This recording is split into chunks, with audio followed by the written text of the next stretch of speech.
Hello students, today we are going to see our next chapter, chapter number 11, measurement. Okay, how to measure. Measurement म्हणजे मोजणी करणे आणि कसं मोजायचं, कसं मेजर करायचं याच्या काही सोप्या ट्रिक्स आहेत आणि काही त्याच्याबद्दलचे सम्स आहेत ते आपण ह्या चॅप्टरमध्ये बघणार आहोत.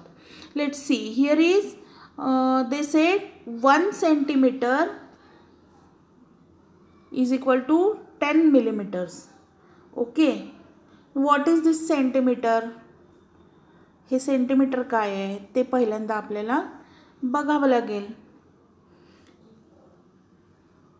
You have seen the ruler like this. Okay, maybe you have that. तुमच्याकडे असेलही असली रुलर, ही तुम्ही पाहिलेली असेल. ओके, याच्यामध्ये इथं खाली जे दिलेले आहेत आकडे जे थोडंसं लांब आहेत त्याच्याशी आपल्याला काही देणं घेणं नाही आहे, ते आपण आत्ता पाहणार नाही आहे. ते तुम्हाला मोठं झाल्यानंतर अजून काही दिवसांनी त्याच्याबद्दल शिकायला मिळेल. आज आपण पाहणार आहोत हे वरचे जे जवळजवळ नंबर्स असतात ते. आता हे नंबर 1 पासून चालू झालेत हे तुम्हाला दिसत असेल, हो ना. हे 1 पासून इथून चालू झालेत हे तर दिसतंय. 1 पासून 14 आणि त्याच्या पुढे एक आहे तिथं नंबर दिलेला नाही आहे. तसंच ह्या 1च्या अलीकडेही नंबर दिलेला नाही आहे. तर जिथून स्टार्ट झाला तिथं आपण 0 म्हणू शकतो आणि इथं 14च्या पुढचा नंबर कोणता आहे? 15. So we can see here 15. Okay, तर आता हे जे वरती जे मेजरमेंट दिलेले आहेत दॅट इज सेंटीमीटर्स. सेंटीमीटर्स याला म्हणतात 1 सेंटीमीटर. हा 0 to 1 झाला, हा 1 सेंटीमीटर झाला. 1 to 2 झाला, तो पुढचा सेंटीमीटर म्हणजे 0 to 2. 0 पासून 2 पर्यंत किती झाले? 2 सेंटीमीटर. 0 पासून 3 पर्यंत 3 सेंटीमीटर. 0 पासून 4 पर्यंत 4 सेंटीमीटर. 0 पासून 5 पर्यंत 5 सेंटीमीटर.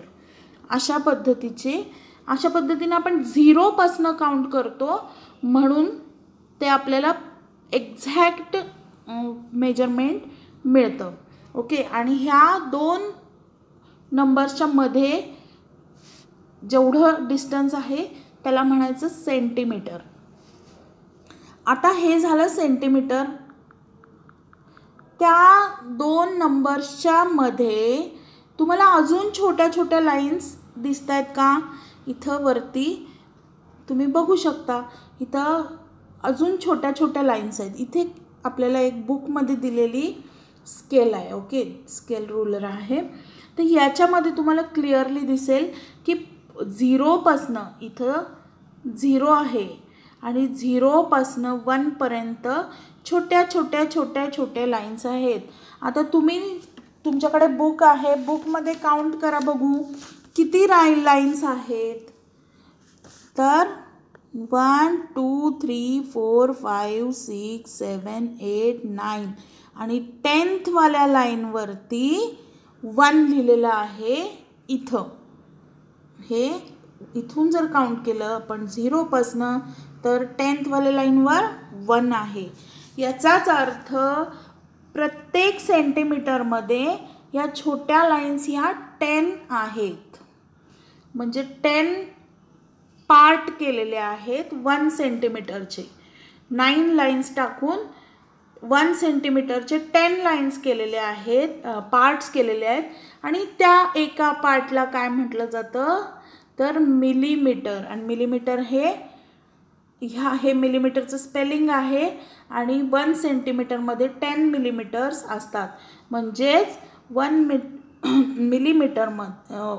सेंटीमीटरमध्ये जे 10 पार्ट्स केलेले असतात त्याला मिलीमीटर असं म्हटलं जातं. Millimetre is a smallest measure of लेंथचं सगळ्यात स्मॉलेस्ट मेजर कुठलं असेल तर मिलीमीटर हे आहे. आणि काय सांगितलेलं आहे, the length of this line is 5 centimetre. जर इथं 0 म्हटलं, आपण इथं 0 लिहिलं, तर ही जी वरती लाईन मारलेली आहे ही 5 पर्यंत आहे, म्हणून ह्याला 5 सेंटीमीटरची लाईन आहे असं म्हटलं जातं. पण ती 0 पासून स्टार्ट व्हायला पाहिजे. When the ruler is held along a line with its first making at one end of the line, the number at the other end is line shown the length of the line. How many mm in 7 centimeter. आता ही 7 सेंटीमीटरची जर line असेल तर ही अशी जर 7 सेंटीमीटरची line आहे, okay, तर मग ह्या 0 पासून 7 पर्यंतची, याच्यामध्ये हे 7 सेंटीमीटर झाले. बट याच्यामध्ये मिलीमीटर किती आहेत, किती आहेत हे कसं काढणार, तर 0 to 1 मध्ये किती आहेत, 10 मिलीमीटर्स आहेत, ओके, 10 मिलीमीटर्स आहेत एका सेंटीमीटरमध्ये. आणि हे असे सेंटीमीटर किती आहेत, तर 7 सेंटीमीटर्स आहेत. म्हणून सरळ सरळ मल्टिप्लिकेशन करायचं, 7 सेंटीमीटर मल्टिप्लाइड बाय 10. 7 सेंटीमीटरमध्ये किती झाले, 70 mm. म्हणून 7 सेंटीमीटरमध्ये 70 मिलीमीटर्स होतात. असे कितीही काढू शकतो आपण. जर 4 सेंटीमीटर्समध्ये किती मिलीमीटर असं विचारलं तर इथले हे 10, हे 10, हे 10 आणि हे 10 असे 4 times 10 10 आहेत. म्हणून 4 multiplied by 10 is equal to 40 mm. We can say 4 centimeter is equal to 40 millimeters. हे कायम लक्षात ठेवायचं आहे. ओके, आता पुढे काय सांगितलेलं आहे, तर इथं measure the length of the lines shown below and convert into millimetre.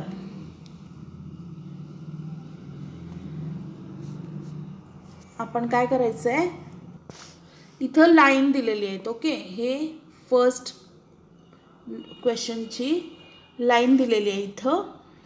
तर ही जी लाईन आहे ही तुमच्या स्केलने तुम्ही काउंट करायची आहे, ही काउंट करायची आहे. ती किती सेंटीमीटर आहे ते इथं लिहायचं आहे आणि ते सेंटीमीटरचे परत मिलीमीटर काढायचे आहेत. म्हणून काय करायचं आहे, तर इथं जी ती सेंटीमीटर असेल तो नंबर इथं लिहायचा आहे आणि त्याला 10 मल्टिप्लाइड करून किती चे आहे ते सुद्धा काढायचं आहे. अशा पद्धतीने ही वरची आणि खालची ही दोन्ही लाईन ह्या मेजर करून पुढे त्याचे मिलीमीटर्स लिहायचे आहेत. ठीक आहे. आता पुढचं आहे measuring the length of line in centimetres and millimetres. हे सेमच आहे, लाईन दिलेले आहे तिथं दोन्ही साईडला आणि ह्या काउंट करून तुम्ही किती सेंटीमीटर आणि पुढे किती मिलीमीटर आहे ते सांगायचं आहे. तर ते कसं सांगणार, पहिला हे बघू आपण.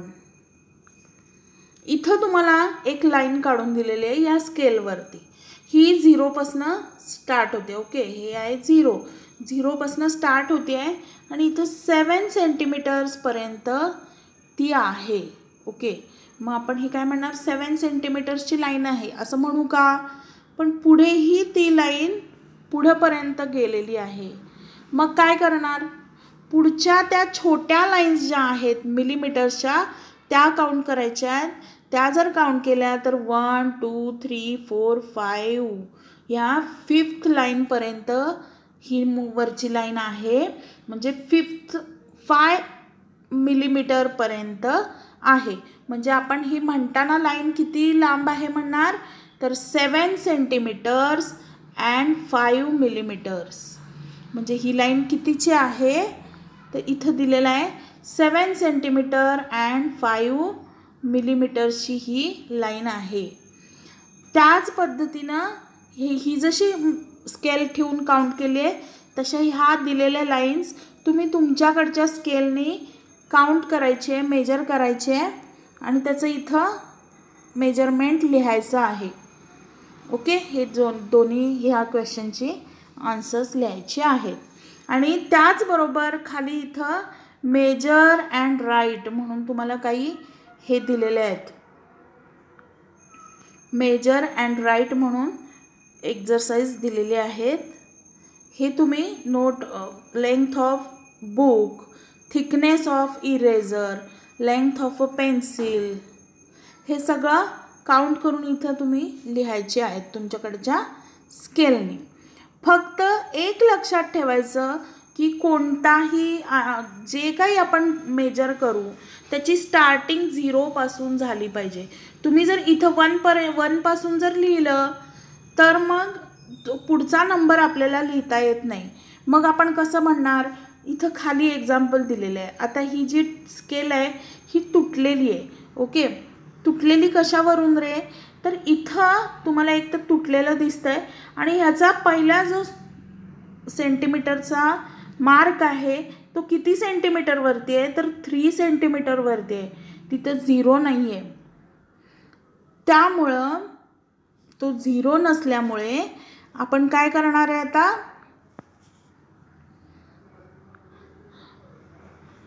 ती पेन्सिल स्टार्ट कुठून झाली आहे, 3 पासनं. ओके, ती इथं 3 पासनं स्टार्ट झाली आहे आणि एंड झाली 9 पर्यंत. मग डायरेक्ट आपण इथले हे मधला भाग मोजणार आहोत.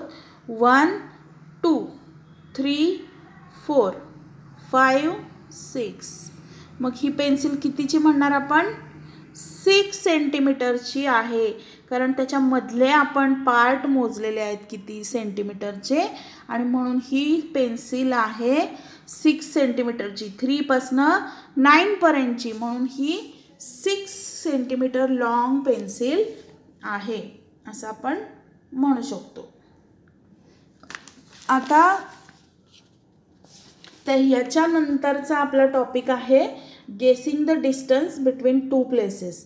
आपण तो नेक्स्ट व्हिडिओमध्ये पाहणार आहोत.